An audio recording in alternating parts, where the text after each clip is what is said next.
ওই কি হয়েছে তোর? কিছু হয় নাই। আরে ক না কি হয়েছে? কিছু হয় নাই রে। ক না। আমার অনেক দিন থেকে হাতে হেভি মেহেন্দি করার ইচ্ছা ছিল, কিন্তু অনেকের কাছে গেছি, সবাই কইতেছে যে আমার এত ছোট হাতে এত হেভি মেহেন্দি করা যাব না। আমার অনেক দিন ধরে ব্রাইড আর গ্রুম আঁকার ইচ্ছা ছিল হাতে। সবাই আমার হাতের তালুগুলো এত ছোট যে ওরা বলতেছে যে করা যাব না হাতে। এটা বলছে? তো ঠিক আছে, তুই যদি আমার কাছে আসলি তাহলে দেখা যাক আমি পারি কিনা একটু হেভি ব্রাইডাল করানোর। আজকে তোর হাতে তাহলে আমি একটু হেভি ব্রাইডাল করানোর চেষ্টা করব। পারবি না, সবাই না করছে, অনেকের কাছে গেছিলাম আমি। তুই আমাকে চ্যালেঞ্জ দিতেছিস?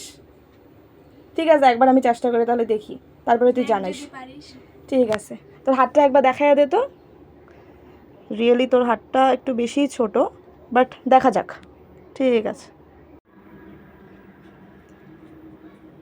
হ্যাঁ বল, তোর হাতে হেভি ব্রাইডাল ডিজাইন হয় কি না, ব্রাইড গ্রুম হয় কি না বল। আগে তো জানতাম হয় না, অনেকের কাছে গেছি বলছে হয় না, কিন্তু তোর কাছে আসার পরে জানলাম না আমার হাতেও ব্রাইডাল মেহেন্দি হয়।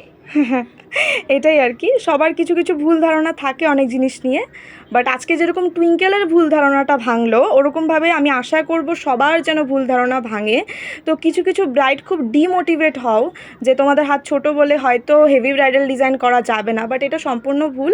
তোমরা যদি ঠিক আর্টিস্টের কাছে যাও, আমি বলছি না যে আমার কাছে আসো, বাট যদি তোমরা ঠিক আর্টিস্ট সিলেক্ট করো তাহলে সেও তোমার হাতে হেভি ব্রাইডাল ডিজাইন করে দিতে পারবে।